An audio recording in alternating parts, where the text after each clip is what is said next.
cultural markers if you're a liberal minister, and one of them is if someone starts a conversation about Mary Oliver at 9:58, you're obligated to finish it. So, sorry about that. But it's good to see you all. Do we have any announcements? Okay, we'll move right along. We're making up time. I will say, if you look in your insert, you will see that we are having a forum after church. Forum is what we call presentations after church. And it's on mindful walking and mindfulness in general, but mostly mindful walking, which is, as many of you know, my sabbatical project.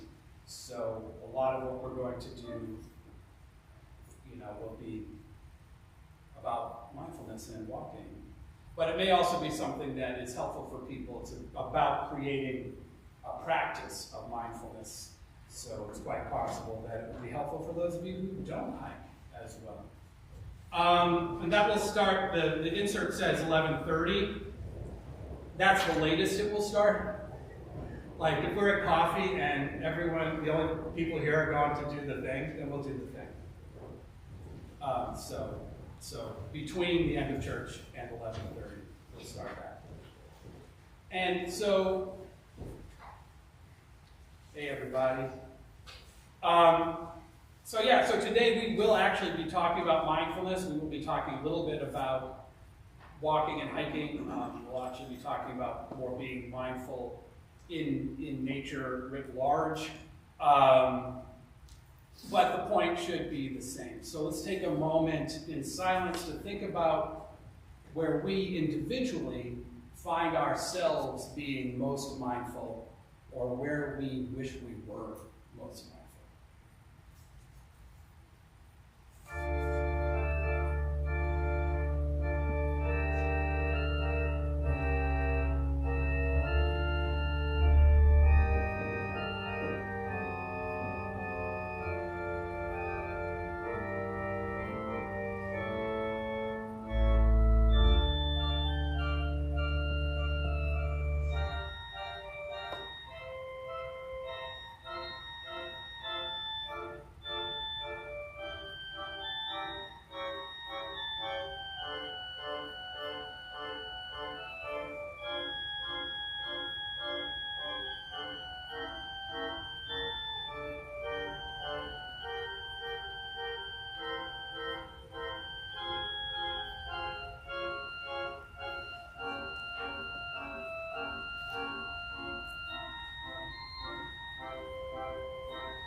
Please turn in your gray hymnal to hymn number 12, O Life That Maketh All Things New.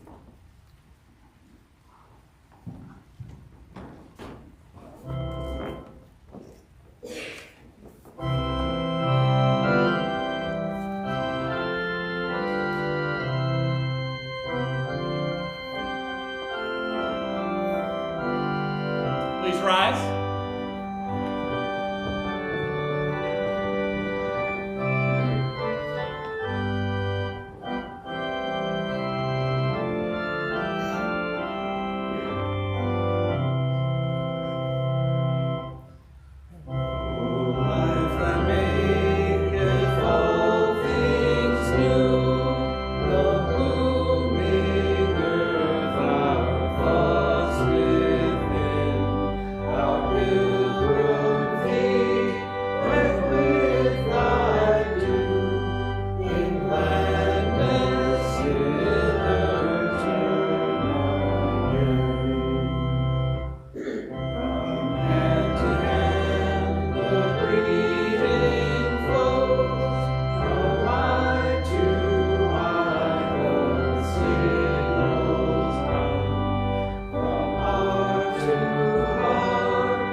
Of our covenant. In the love of truth and in the spirit of Jesus, we unite for the worship of God and the service of all.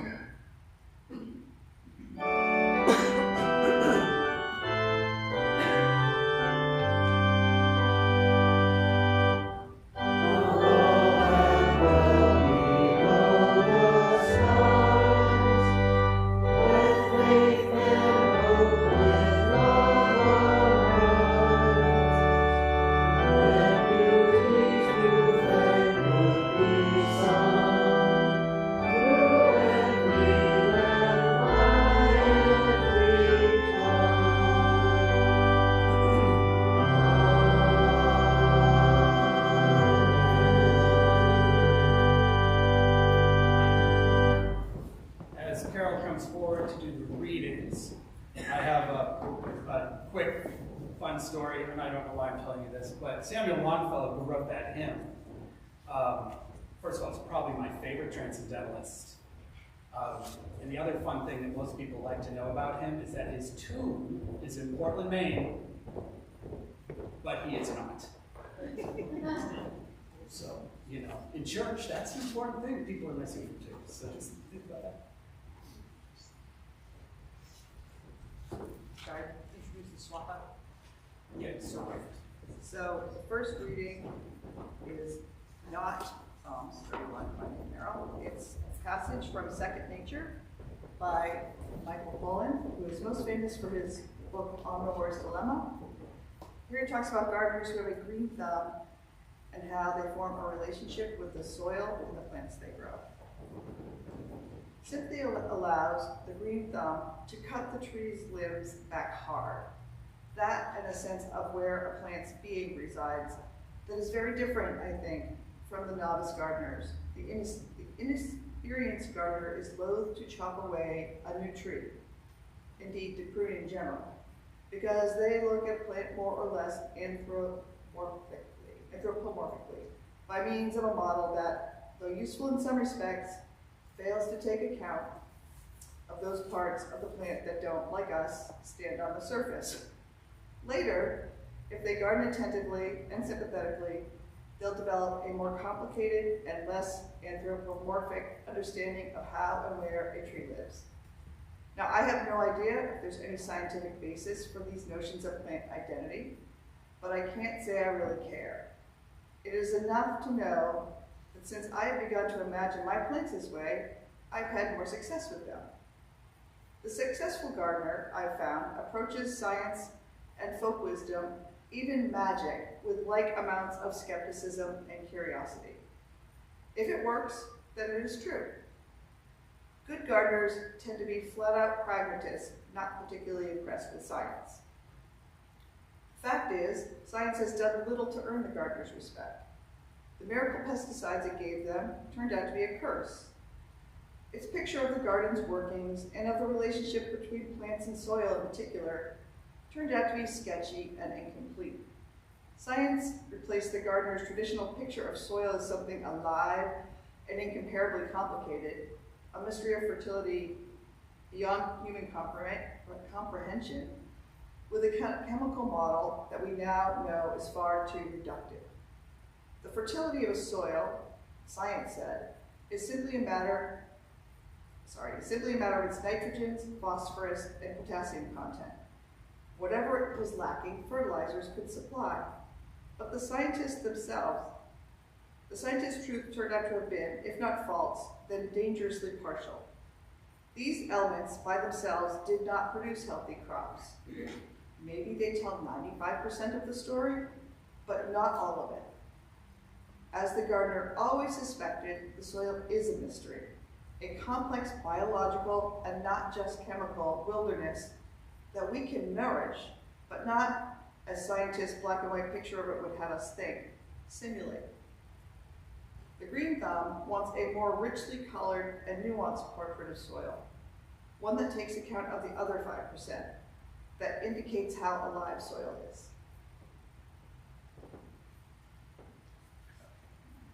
The second reading is from Luke,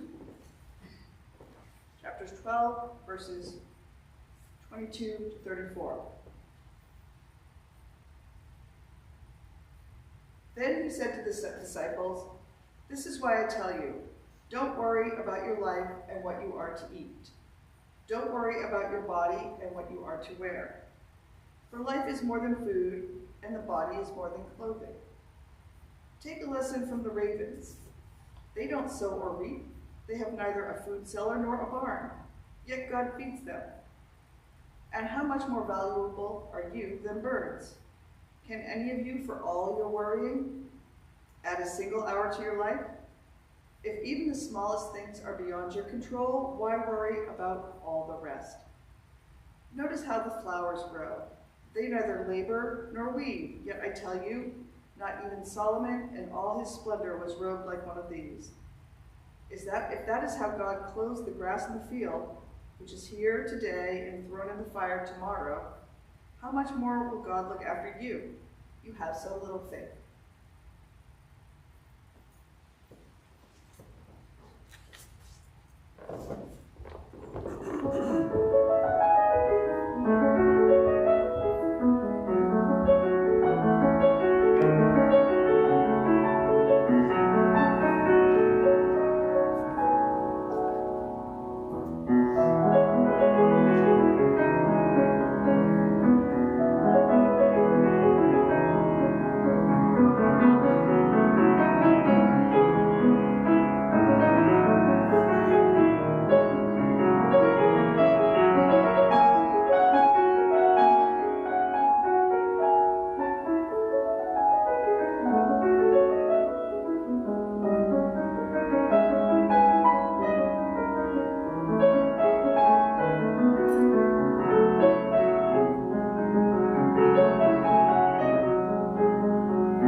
the 33rd Psalm actually made a better prayer.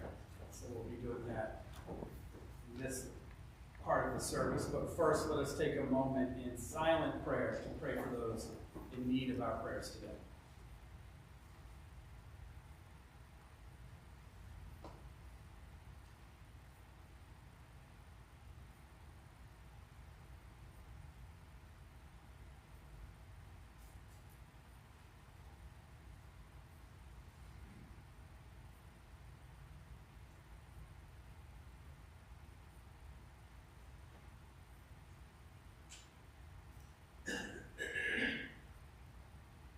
Rejoice in the beloved, O you holy ones.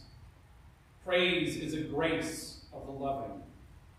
Praise the beloved with strings and reeds. Give praise with dance and leaps. Sing a new song. Shout with a joyful heart. For the word of the Creator is truth, and all creation reflects the faithfulness of the beloved. Justice and mercy we render to the Holy One, to the universe, filled with love divine. By the word of the beloved, the heavens were made, and all who dwell on earth by the Creator's breath. All creation, from the distant stars to the depths of the sea, is held together by love. May all the earth reverence the beloved. May everyone stand in awe of love, for when the beloved speaks, it comes to pass. As love's way guides and directs, thus it stands. Now, as Jesus taught us, let us pray. Our Father, who art in heaven, hallowed be thy name. Thy kingdom come, thy will be done on earth as it is in heaven.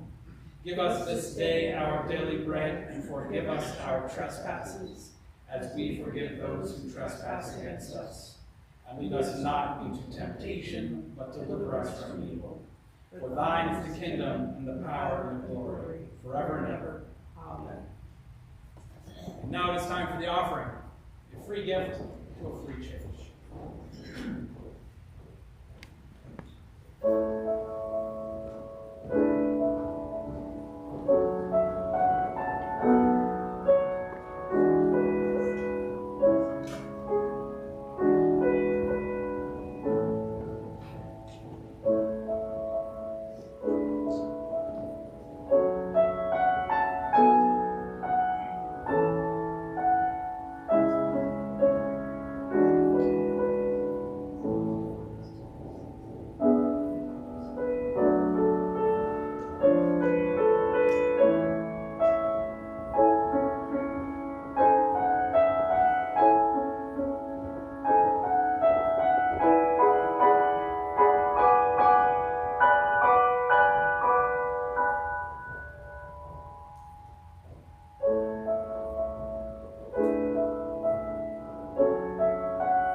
The responsive reading is number 536 in your gray hymnal.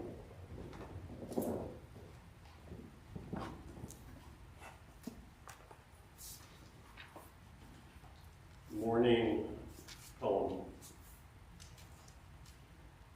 Every morning the world is created. Under sticks of the sun, the heaped ashes of the night turn into leaves again, and fasten themselves to the high branches, and the ponds appear like black cloth, on which are painted islands of summer lilies. If it is your nature to be happy, you will swim away along the soft trails for hours, your imagination alighting everywhere. And if your spirit carries within it the thorn that is heavier than lead, if it's all you can do to keep on trudging, Summer deep within you, a beach shouting that the earth is exactly what it wanted. each pond with its blazing lilies is a prayer heard and answered lavishly every morning. Whether or not you have ever dared to be happy, whether or not you have ever dared to pray.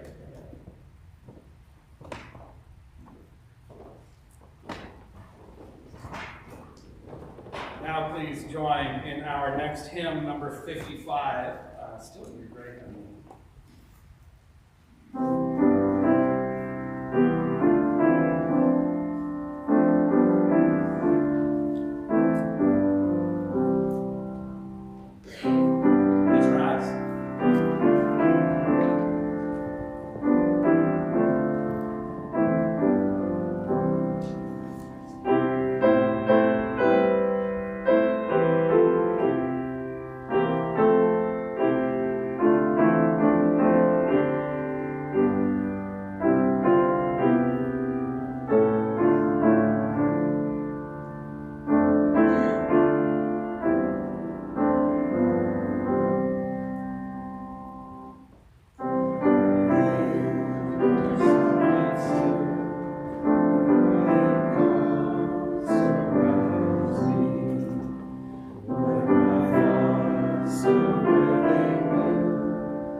Consider how the flowers grow. They neither labor nor weave.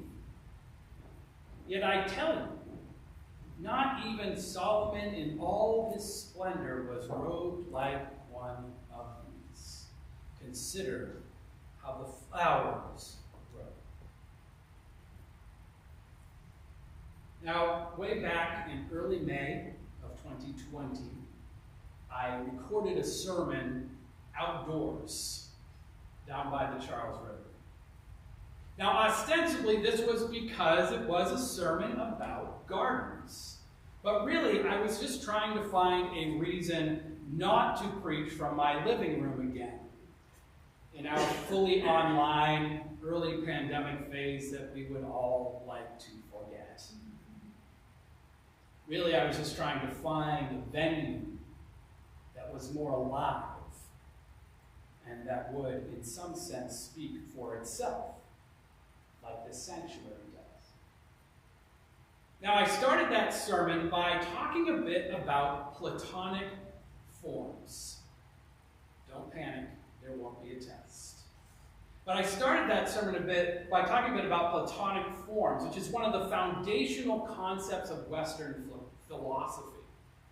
Platonic here, of course, doesn't refer to what kind of friend you are, but instead to the ancient philosopher Plato. There is a heavenly realm of greater reality, said Plato, consisting in forms, there's that word, ideals or ideas. There is a heavenly realm of greater reality consisting in forms, ideals, or ideas.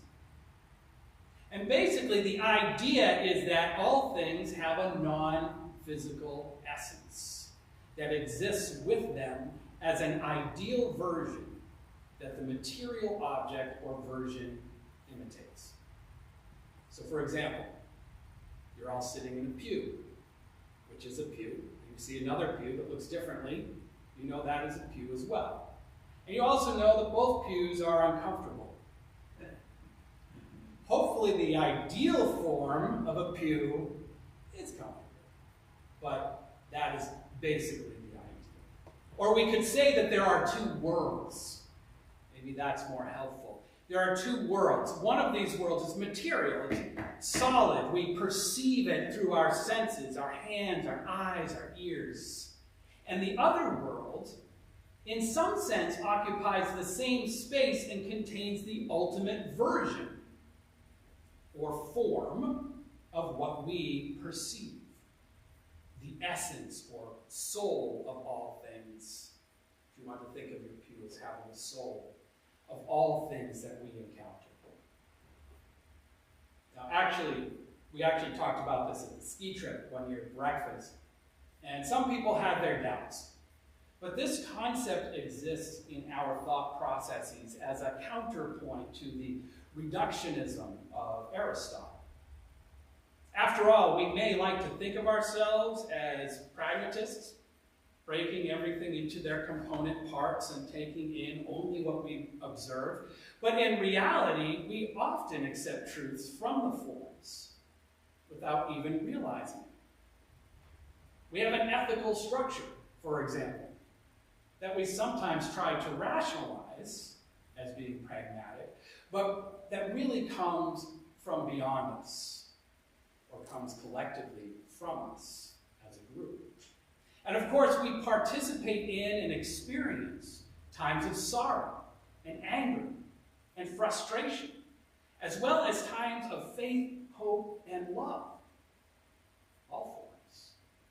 Also, our justice work recognizes this other way of knowing, even when we are not thinking about it all that hard. As activists, we rarely settle for the world as it is, but instead quest for a better world.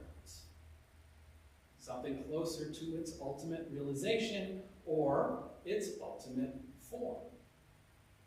Now, the transcendentalists, who we talk about a lot in this church, the transcendentalists, as the name implies, believed in these forms as well, transcending the regularly experienced world to look into this other world.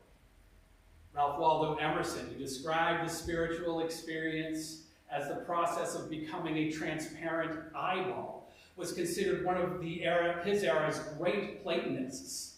This Platonic ideal was behind Celia Thaxter's gardens and Thoreau's walks in the woods, along with any number of concepts that we have talked about here at church. Now, maybe it feels like drawing an idea from the ancient world up to the 19th century still doesn't make it current.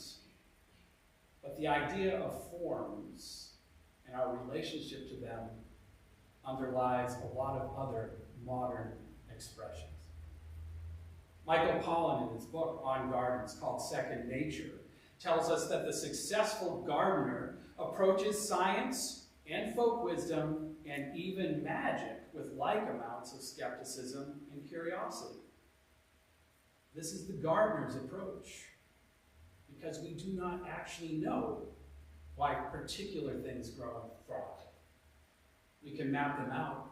We can know exactly what each growing thing needs, but the grower, the green thumb, to use Pollan's term, still relies on relationship. Relationship with the soil, relationship with the air, with the weather, and with the plants themselves. In each of us, as civilized as we are, or like to think we are, there is still that beast that Mary Oliver writes about in our responsive reading. That beast shouting that the earth is exactly what it wanted. Which is to say, that primal form within us searches for the form of creation. Celia Thaxter was still thinking of gardens when she wrote that the main ingredient in her garden was love. For that includes all, she wrote, the patience that endures continual trial, the constancy that makes perseverance possible, the power of foregoing ease of mind and body to minister to the necessities of the thing beloved, and the subtle body of sympathy, which is as important, if not more so, than all the rest. The subtle body of sympathy, which is as important, if not more so, than all the rest. So in other words, a garden may just be a garden, but it can also be that thing beloved, where we put our hearts, where we invest our time and energy, where we see its form and get a little closer to it. Now, of course, this can be the case with anything. If we invest in our anger grows. If we invest in our frustrations, they grow too. Those of you who are at Pub Theology this week, where we talked about anger, may have thought of this recently. But if we invest in love or in faith, if we seek to look past what our senses tell us, these things grow as well. So where does that leave us today? Where does that leave us today?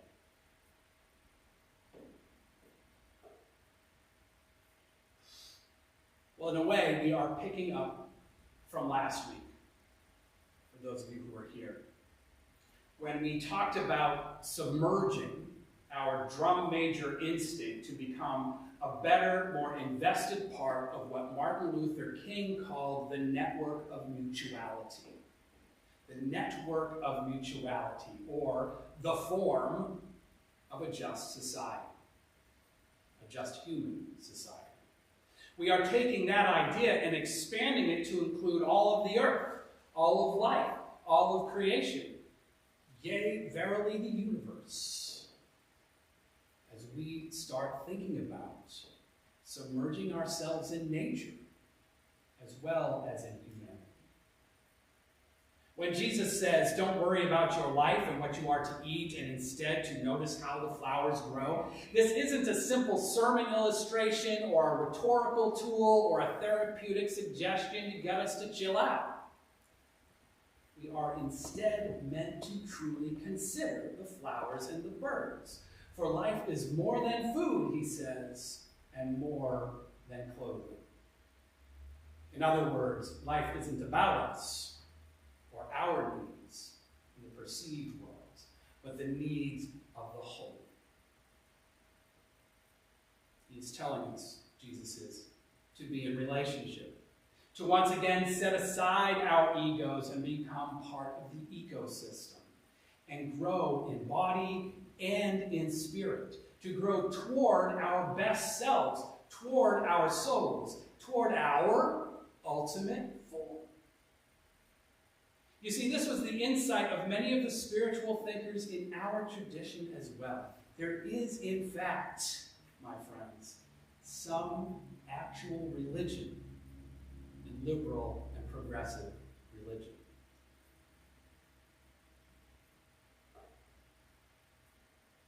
Now, my part of this sabbatical year, the church has their own part, I have my part. My part of the sabbatical year has included some practical study and practice in the area of considering that Jesus and others talk about. And some of you have been following along with my blog posts, sermons, podcasts, and such. And of course, there is the forum after church. That's not unrelated. And then there's a workshop on Tuesday night, if you'd like to attend that as well. You see, over the course of this year, I have been preparing for what we are doing right now. I have been and will be trying in the future to connect to the forms of nature and to our tradition in our church, our tradition of connection. I am doing this through gardening, though I do not have a green thumb, through role-playing games, which some of you participate in, through music, planning worship, which all of you participate in because you're here, and most of all, hiking or walking. And I'm doing all of these things mindfully, submerging the self to connect to growing things, to the imagination, and to people, and to the divine ecology. Now, the practice of mindfulness is sort of glossed over a great deal in our society. I mean, we really like the idea of mindfulness. We really like it. But mostly we like it because we don't think it makes a lot of demands. We use the term mindful in common usage when we mean thoughtful or considerate, or at least considering. So we think we can get away with paying just slightly closer attention than we normally would when we feel like it, and then call that a spiritual practice. But mindfulness makes greater demands than that. A true mindfulness practice requires intention. It requires discipline. It requires setting aside time to practice even when we may not want to. That's why, if you look at my blog, I have so many pictures of me hiking in the rain. And it requires looking at the world with a mental or spiritual frame during that time when you are practicing. So not every time you leave the house, not every walk, not every hike, but during that time when you are practicing your Sabbath walk, your mindful walk, you do it with an intention, spiritual mental frame, because that will bring focus to the spiritual part of your mindfulness exercise. Now, in the case of mindful walking, therefore, right, it isn't so much about strolling through the woods and noticing the pretty things, although that is great too, but about interacting with the forms, those glimpses of the great whatever that put us in conversation with them, that energize and sustain us in the midst of a call and response with nature and humanity. Now, I've been talking and writing about things during the sabbatical, during this year upcoming, that I have a passion for. That's how it works.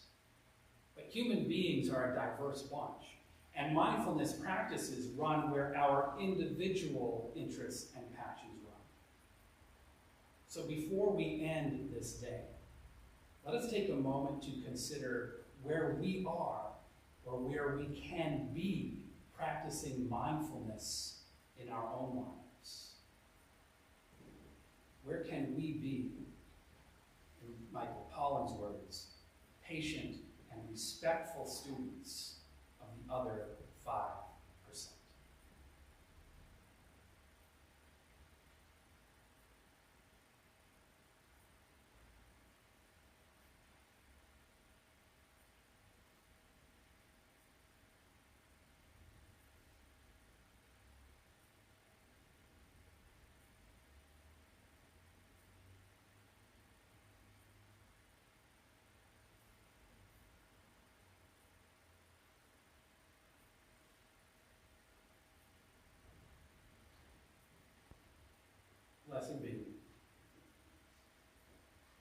Now, part of the church's sabbatical project, or my sabbatical project for the church, is to slightly expand our list of hymns.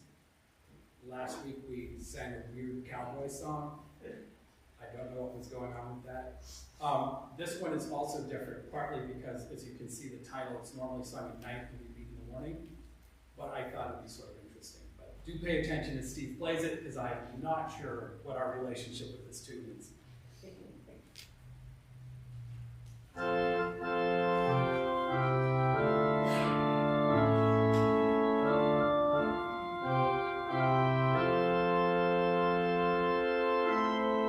Please rise.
We know that without darkness, nothing comes to birth, as without light, nothing flowers. Amen, and blessed be.